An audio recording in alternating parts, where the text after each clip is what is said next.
Welcome, everybody, to the RV Podcast, episode 394. And in this episode, we're going to learn about 5 tips, 5 maintenance things that every RVer needs to know.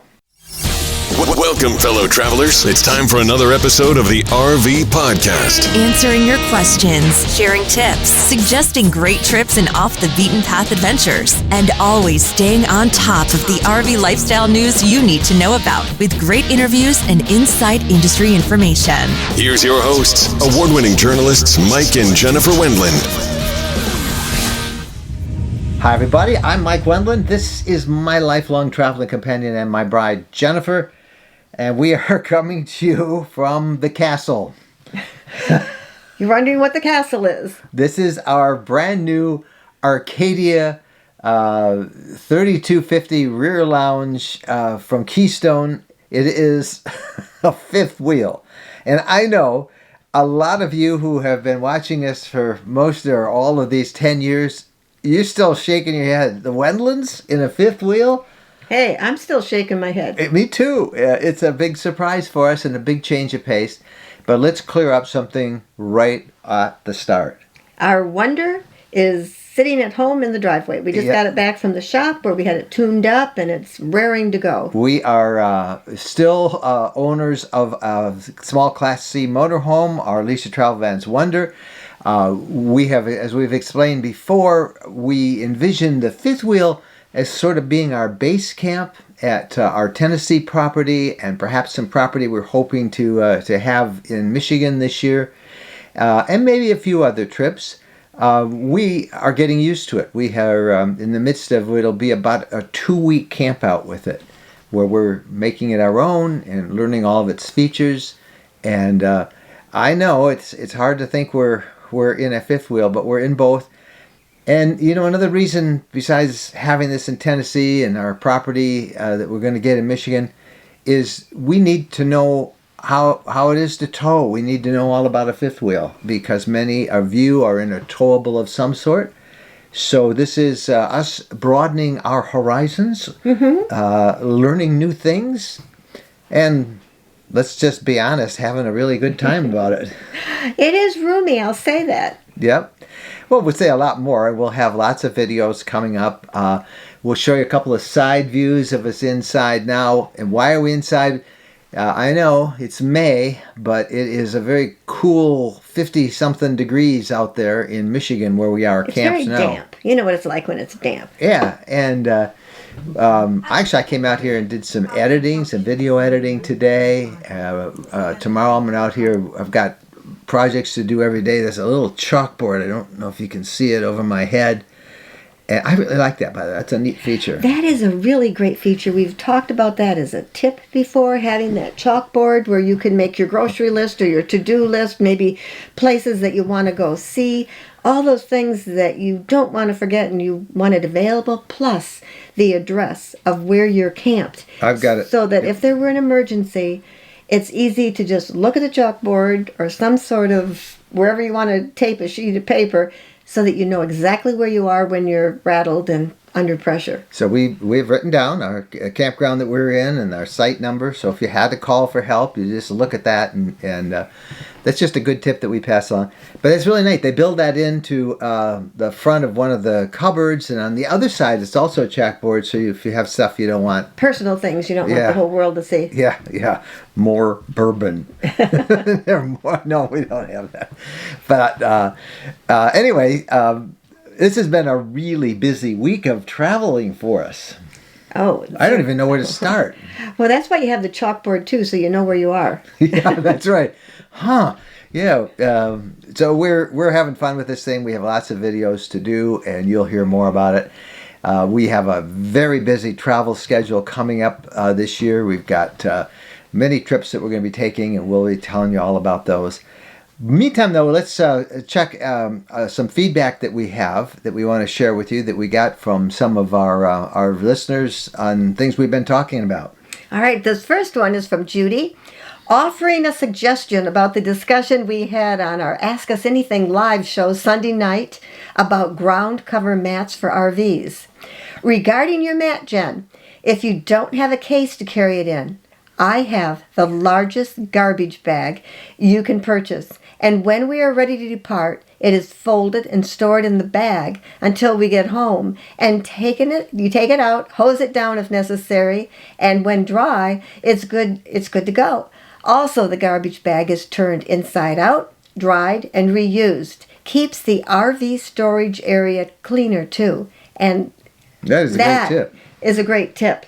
I guess if we were back into the days of giving away something, that deserves a giveaway. Yeah. I don't know why we didn't ever think of that. Just put it in a big old garbage bag. We've got one of those. We'd probably lose it and forget it.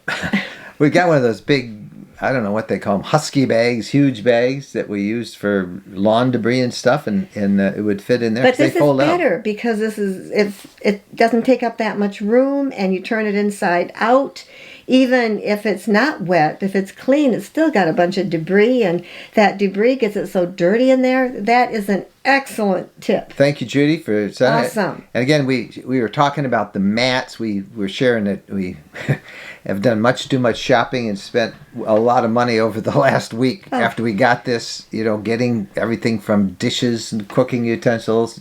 Yes. When I was checking out of, I don't know if it was Meijer or Walmart, they said to me, "Are you getting a new apartment?" Yes, kind of we are. It just moves around a lot. But oh my gosh, it's like equipping a new home, and we've done this now. You said we've had 10 RVs. I heard you the other day. It's crazy. We've had a lot, and even with the Class Bs, we had about 7 Class Bs. You'd be one, another, and another. Yeah. What you had, the wastebasket, the whatever, it doesn't fit. And you end up having to figure out what does fit. If people always ask us, why do you guys change RVs so much? Well, because this is our business, and we use an RV. We really do a lot of reviews, and usually we sell them after a couple of years, so we can learn about another kind of RV. And here we are now, learning about Fithless. Look, we still have truck campers to get, and maybe an Airstream. What else? Who knows? Always wanted an Airstream. Yeah. Who knows is right, what we're going to get. Yeah. But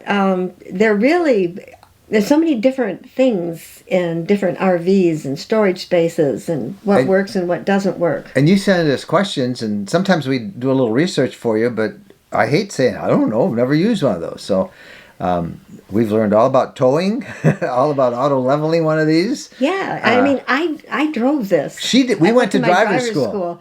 And I only got up to 40 miles per hour. But, maybe because that person was sitting there who I knew what he was talking about. And he had me feel the manual putting on the brakes. Yeah, the brake controller. The brake controller. And told me about wide turns and checking the center line and the white line on the side of the road. And I drove it and I thought, you don't even know it's back there. Yeah, that'd be a video we have coming up. I forgot to put that on the chalkboard. Jen goes to driving school. Jen and Mike. Yeah, I did too, but I'm just going to say you did because I did most of the video work sitting in the back seat, biting my fingernails down as you drove. No, you did great. And you were very surprised how easy it was to drive it. I was amazed. I never would have believed it. And we got lots of videos planned for this summer, so keep counting. Another piece of feedback, and this one is from Lisa, and she says, contacting you guys about the high cost of buying an RV, I just wanted to share our hunt for a Wonder. She's buying a Wonder Leisure Travel Vans Class C. Our local dealership, and the Wonder is on back order, as most of them, for a long time, a couple of years at least. Our local dealership wants $5,000 deposit based on the current price, which is $178,000. And listen to this, and will not guarantee that it will be the same price when it's time to pick up. For a 2024 model delivery, we were warned that the price may be over $200,000. So basically, we would be locked into a blank check, and that is just crazy. So we've given up on an LTV Wonder or a Unity, and we are now shopping for other brands in smaller Class Cs. The top contenders are still on the Mercedes-Benz Sprinter chassis. Thanks for all of your pointers on the RV lifestyle. Can you imagine that the Wonder is going to, that dealer at least is saying it may be over $200,000 in 24? Wow, no wonder we have so many people wanting to buy our Wonder. Yeah, I've mentioned that we're probably going to sell our Wonder, And right now we're hoping still that we could get Alicia Travel Vans Unity, but again, there's no guarantee on any of that. We're going to get a motorhome of some sort, another Class C. Maybe even now that we have this, it's a little bigger, maybe another Class B. I don't know. So we will be selling it sometime this year. But man, it looks like our value has gone up, huh? And then we're going to have to ask more because it's going to cost a lot for whatever we get into. Yeah, so it's crazy. I know. Crazy times. I will never recover. I never in a million years thought that for our truck, that we would pay over the sticker truck. On a used truck. For a used truck. We paid over the new sticker on a year-old truck. Now, that said, it's a great truck. I have really enjoyed it, and you've enjoyed it. Yeah. It's so comfortable. I just can't think about it. Yeah. I just have to think how grateful I am that we have a truck. Yeah, we got a truck, and it's been. I mean, I got to say, on my wish list, there was never a truck. Yeah, there was never Maybe a fifth wheel Jeep. either. I'm always kind of thinking that maybe a Jeep would be fun. Well, that's another RV. We haven't never had a Class A either. So maybe on the Class A we can get you a Jeep to tour. All this is to say, we see a lot of years of RVing in our future. We're hoping still. for a lot of years. We see it. We hope it. Who knows? But yeah, that's our plan. Nobody's guaranteed tomorrow. Nobody's guaranteed, and but that said, we still have Class A's, an Airstream, and a truck camper that we could trailer. try. And then we I had think a you've trailer. left out those little sporty guys. That you have the small the car. Expedition ones? Yes. And the Expedition go up vehicles. the ladder, it's like in Africa, and then you sleep up in the top. Oh. Because of dangerous the tents on animals top. and snakes and... Overlanders. Overlanders. I think we'll pass on that one. Oh, okay. All right. Hey, when we come back, an interview we did last week down in Goshen, Indiana at the Keystone Factory. We interviewed two master RV techs. You're going to really love meeting these guys. And we got them to give us 5 tips that every RVer should know. Stick around, get a pencil and paper, take some notes. I think you're going to enjoy this interview. Coming up right after this. Tired of overcrowded campgrounds, competing for reservations, paying high fees for sites? Well, ownership is an emerging trend in RVing that might be right for you. On May 21st, there is a big lakefront sales event at the Landings in Tennessee. Jennifer and I visited the Landings just west of Nashville, and they offer incredible lakefront RV properties up to 70 times the size of a typical RV lot with frontage on the biggest lake in Tennessee. We loved it. The scenery is breathtaking, and you own it outright. It's not a timeshare. It's your property, your way. You can have your own private dock. You can landscape, garden. They're pet-friendly. It's gated and secure. And they have high-speed internet, even free RV and boat storage. It's a wonderful place to make your home base. No more calling around for reservations. It's ready whenever you want. Dockable lakefronts start at only $59,900. There's financing and big discounts on multi-lot packages. For information, visit rvlakefrontland.com. That's rvlakefrontland.com. When we're on a road trip, we always seem to find a way to stop at a Camping World center. There are over 225 Camping World locations across the country, and there's always one close by when we need parts and accessories for our RV or just want to shop. In fact, we have so much fun with Camping World, and as we talk about it as one of our sponsors, they have agreed to offer a 10% discount if you use the coupon code RVLifestyle10 when you buy $99 or more in merchandise. You'll find everything you want, from outdoor furniture and appliances, the ones you see us use in our videos and we talk about here in the podcast. RV extras that include everything from camping chairs to fire pits, electrical accessories, must-have gadgets. Check them all out.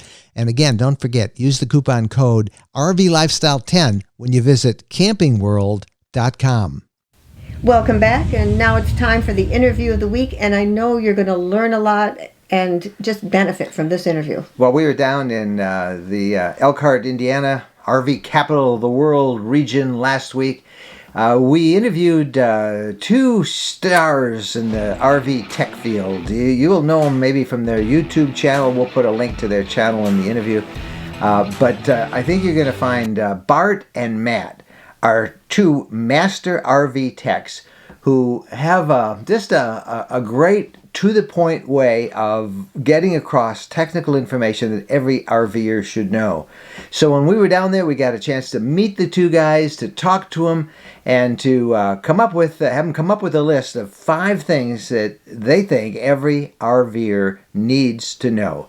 So without any further ado, Bart and Matt. Guys, it is a pleasure to have you on the program. Hi, thanks for having us. What is the one thing that every RVer needs to know at the very top of their mind for maintenance, for safety, for security? Tell us the first thing. The first thing you would want to know for maintenance of your RV is seal integrity, your sidewall and roof seals, so that you keep water out of your RV, because that's an inconvenience for service and a possible trip to the dealership.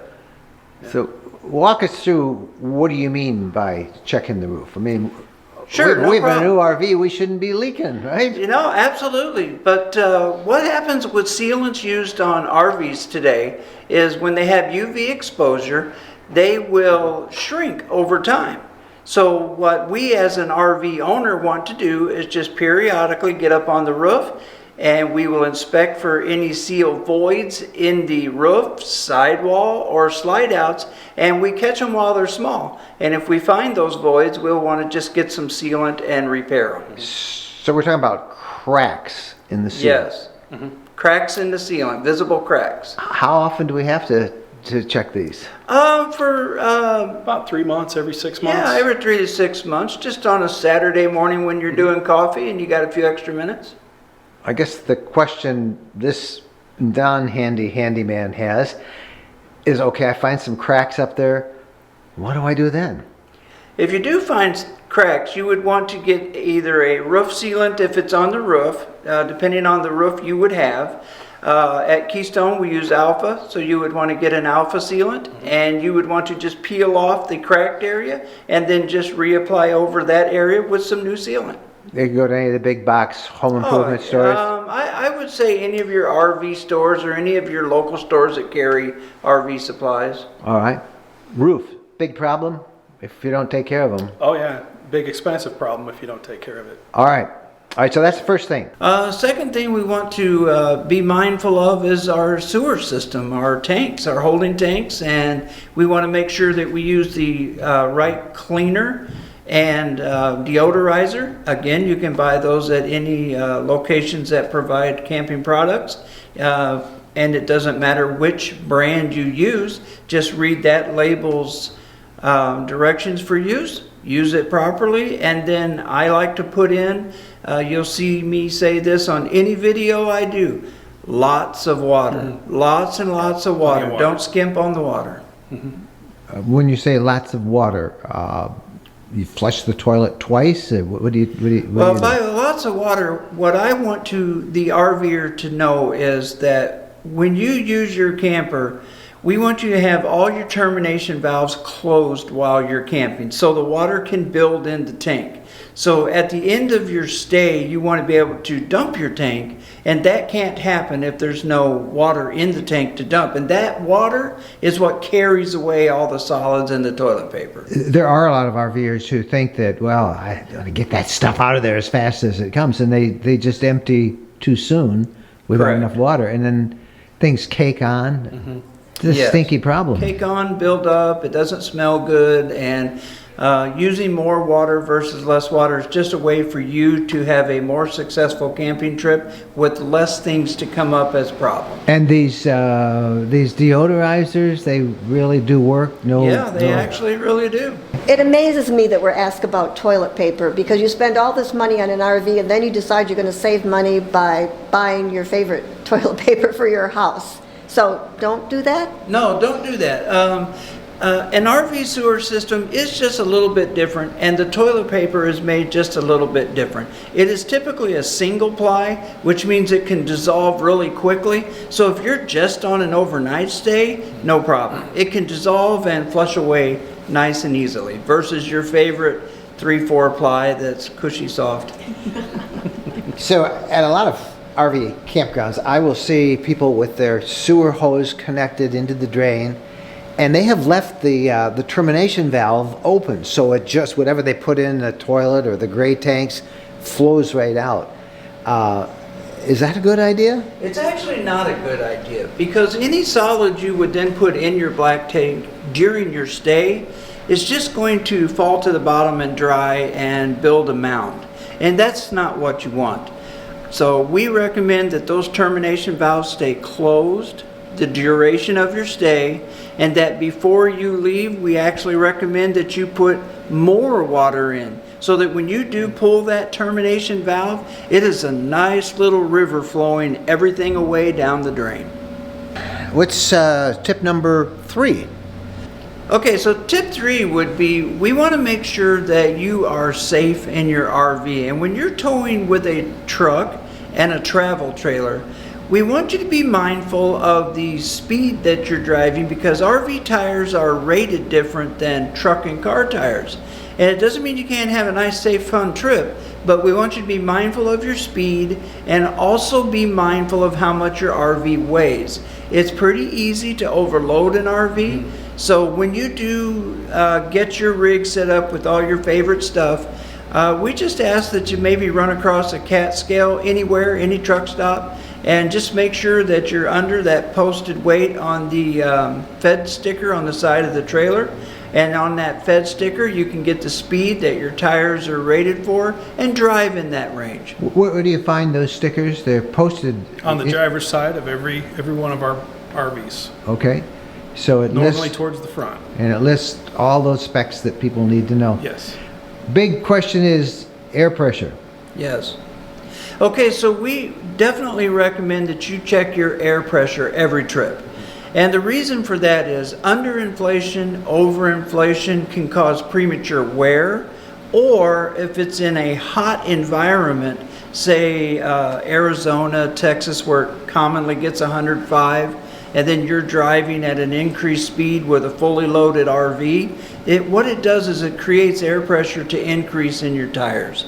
And it just makes a situation where you want to stay in a safe range. So we ask that our customers read the placard on the Fed sticker on the side of the RV, follow that speed for a nice, safe experience. When you say underinflated, overinflated, how many pounds is the variable there? Because few of them are going to be exactly that. Yeah, they're not going to be exactly, but if you can stay within 10 pounds, you'll be okay. Yeah, 10 pounds up or 10 pounds down, Yeah. you're okay. Yeah. I have to ask about speed, how Okay. fast we should be going, a towable versus a motor home. Tell me about the tires and speed. Okay, sure, glad to. So first thing I want to say for everyone is please follow the speed limit, okay? Because although your rig may go a little faster, you certainly don't need the inconvenience of your favorite man in uniform calling you over for a conversation. Well, but the reality is that out on those roads, Okay. very, very few people go the speed limit. We so- understand that. We're going to always encourage that you do drive the speed limit, just so for the primary reason of safety. Number one, we want you to get where you're going. And number two, we want you to enjoy it when you get there. So we do everything we can to keep you on the safer side of things. So the motorhome tires are typically bigger than a camper tires. And the second aspect of towing is when you tow with a truck and a camper, you have two different vehicles. You have the camper, which is on its own set of tires. Those tires are rated for that camper. And then the tires on the truck is rated for the truck. So you just want to be mindful of what you're towing, and whereas on a motorhome, all the tires are the same for that motorhome. They're rated for the weight of the motorhome. And isn't it true that on whatever you're towing, those tires are not the same? They can't go as fast That as is correct. your So truck. your camper tires are not rated or made to go as fast as the truck's tires are rated and made. It's a different compound. It's a different load rating. RV tires are meant to handle the load of the camper as it has your personal belongings in it, and it has a raid that is safe accordingly to the load of the trailer itself. So we want to, and we ask everyone to please be mindful of the speed, even though you're excited to get where you're going, and we can appreciate that. Okay, what's driving me crazy is, why don't we put bigger tires on what we're towing? That must not be the answer because it hasn't been done, because people would pay a few more dollars to have a bigger tires so that your tow vehicle or your truck and your whatever you're towing Sure. could go the same speed. So bigger really isn't the answer. What you want is safety. You do want safety. So what we put on is engineered and rated to be safe for both the speed and the weight of the RV. Because our number one priority is that RV you spent time and money getting a hold of to go have a good time is safe and reliable for you to use. So we have engineered it and built it that way. All right, I'm going to put you on the spot, Matt. Putting you on the spot. Okay. We have an Arcadia fifth wheel, 32 feet long, towing it with the truck. How fast can I go on that? It rides pretty good, pretty fast. What? I mean, If I had a rig like that behind me, I'd probably do 65. 65. Yeah. Have you been on our freeways lately? Yeah, I've done some traveling. We're I've talking been all road around the rage country. behind me. Yeah. Oh, I know. Have you driven back and forth just from South Bend to Goshen every day? That's what I do. You're gonna have a real rough time going 65. I'm working gonna on have a it. rough time. I mean- and our motor. But this is- sometimes I'm going. You got a lot of weight behind you, and you get that thing out of control, and it's going to be a nightmare. So Yes. the tires should not really go much. 65. Can I do Correct. 70? No, I don't think you should. If something unforeseen happens, a deer crosses the road, you want to be able to stop that truck and trailer combination. And if you're going 80 or 90, you're just not going to be able to manage that much weight. And a good reference is semis. When they go too fast and they struggle to slow down when a car pulls out in front of them or what have you. So for them, it's a real situation. And we're trying to help. Yeah, we know we're the advocates of bad news, but we want everybody safe. Is the tire on a fifth wheel or a towable, which we've already said are smaller than on a motorhome, are they sort of limited in that speed, in their capacity? I mean, Well, they're not limited. They're engineered to carry the weight of the RV independent from the truck. So the way I teach it is the truck is responsible for the truck. The trailer and the trailer brakes are responsible for the trailer. And so if you put that trailer in an undesigned environment, it won't perform as well as the environment it was designed for. what's number 4 in maintenance, DIY, the things that every RVer needs to know and do? Number 4 would be slide out maintenance. Slide out maintenance. So that you have always good functioning slide outs. And the main thing on slide outs that we want everybody to be mindful of is in a campground setting, wherever you are, tree limbs, debris that blow, you didn't hear it hit the roof of the slide. You run your room in when you're all done, ready to go. And that debris is on the roof and it rips and cuts the seals as it pulls the box closed. It can also lead to water damage. That you pull that slide out in and you get pine cones up underneath there. It holds those flap seals open. And even the slide out might not close completely because it's being held out. So get up there, Clean it off. brush it off. We need a little stool to stand on, or Yeah, leaf you might blower, or need what do we a need here? might need a 5-6 foot step ladder, and yeah, you could use a broom, you could use a blower, something that's not going to damage your roof while you're doing it. Do modern slides need to be lubricated at all, that rubber coating? Okay, I'm going to personally recommend that you don't use a lubricant at all, so that you don't get any kind of airborne debris accumulating on the seals. So for us, we just recommend clean and dry, and if they're good, clean and dry, they'll perform like they should to shed water for you. For those in northern climates, they're camping, it snows, they get a lot of snow on the RV. They have to brush that off before bringing the slides? They don't have to brush it off until they're ready to move. Okay. So as long as they're where they're at, yeah, it's fine for the snow to accumulate. Snow load can be an issue though on the roof. If you're getting 2 and 3 feet of snow, yeah, that could be a bad situation. And if you felt like you were getting too much, you could get up on a ladder and being safe and use a broom to shovel off some of that snow or push off some of the snow. I think a couple of inches on the roof, and people are always saying, what about their solar panels on the roof? Same true, yes. If it's snowing on your solar panel, until you remove that snow from the panel, it's not going to function. All right, we've hit 4 topics, and we've been all over the place. Sorry. On those 4. But how about a 5th one? Let's talk about washing your RV efficiently. So, depending on the size of your RV, you can spend quite a bit of time on it, and it doesn't need to be that hard. So, one of the things we like to recommend for everyone is to don't use a power washer, because a travel trailer fifth wheel uses a lot of graphics. And if you have the vinyl graphics on your rig, a power washer, if you're too close or that washer is robust enough, you can blow the sticker right off the side. Well, that would apply to motorhomes too. It would apply to motorhomes as well, absolutely. And then if you have a camper that's a full paint unit, well, then that's not so critical.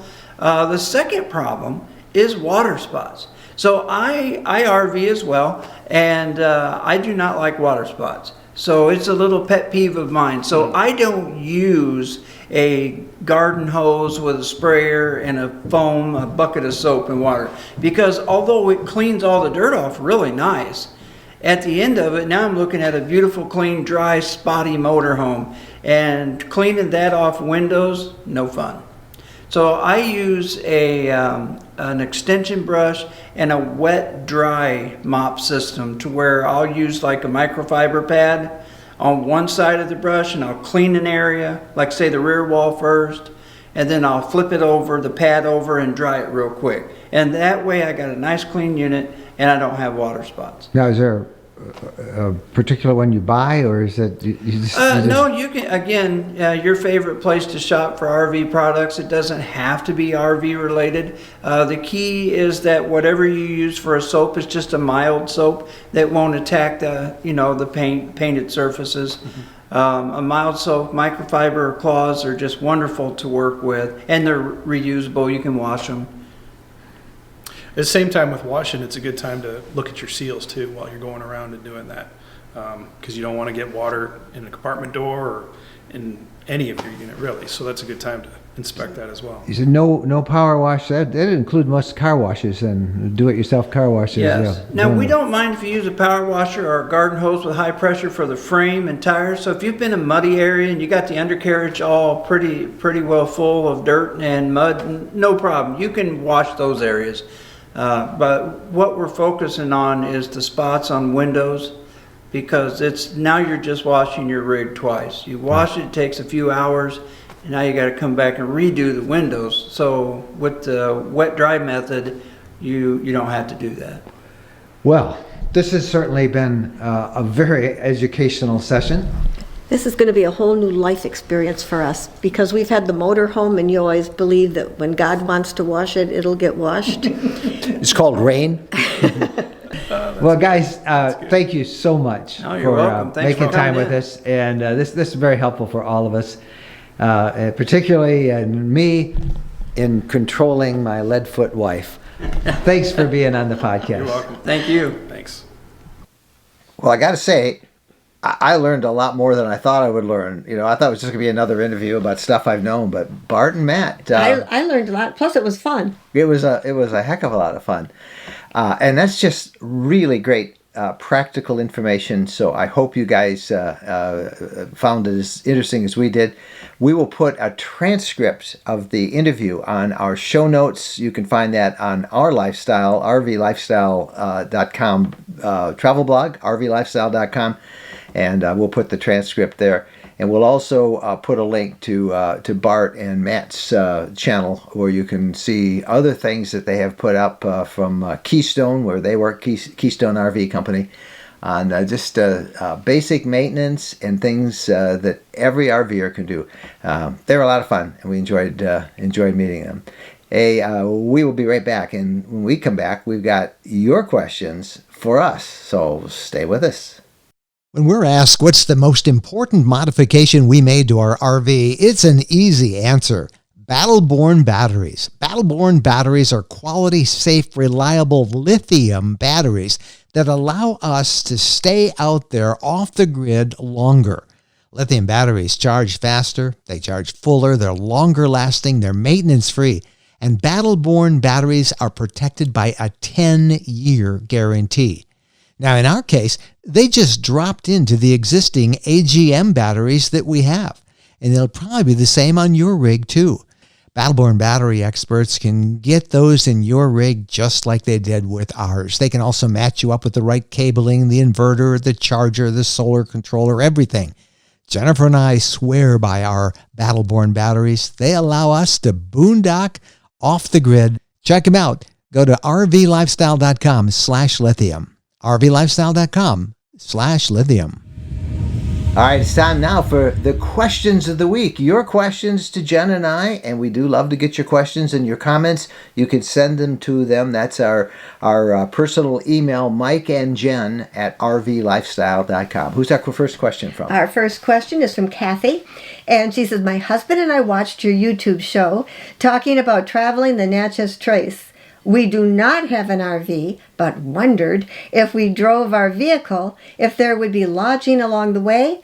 Would we be able to stop and enjoy this drive? Thank you so much. Yes. Go into the different towns, and there are all kinds of places to stay. Check it out. Make your reservation. You're going to have fun. Yeah. Now, our Natchez Trace travel book is kind of geared for RVers because we give you places to camp. But in those communities that surround the Trace, the Trace runs straight on through 444 miles, beautiful country, no commercial traffic at all, no billboards, just scenery and history. But there are exits along the Trace all the way from Natchez, Mississippi up to Nashville, Tennessee. There's exits into nearby communities. And in those communities, you'll find bed and breakfast, you'll find lodges, you'll find resorts, you'll find hotels, you'll find motels, you'll find cabins that you can rent. So lots and lots of places. And if you use our guide, our 7-day adventure guide to the Natchez Trace, you can probably pick the communities that you think would be a great place to stop.